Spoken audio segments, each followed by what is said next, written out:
আদম মুঠো হইতে পারতেছে না, ট্যাংরা মারা বসছি দেখি 5 কেজি 10 কেজি এই সেই ট্যাংরা মারা শিখে দি।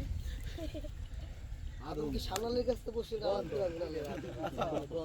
না সানালের লুঙ্গি পরে আইছে। ঠিক কইছেন মামা, ওটা লাগবে, তার সময় যাইতেছেন আমার বসছি। আর সাদা উপর ফেলো ভাই নালা চলে করেন না, ধরবি আপনারটা তো না সাদা দি আমার আছে রে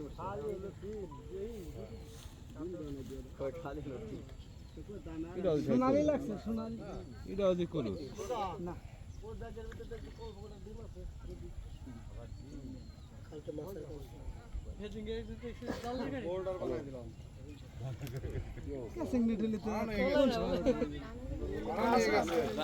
আপনারা ওই গালি দিতে না সুন্দর খুশি করে একবারে দে আমাদের দে পাইলে মাঠে তো পাইতেছি আদম শিকারি কথা কই শুভ আদম শিকারি রাজশাহী যাইছে সেও অভিজ্ঞ আজকে না খায় বড় আমরা তো আমরা বসে দিয়ে মারতেছি এক কথা বসিতে ভালো ভালোই হিট কিরা ভিডিও করবি ছেড়ে দেন।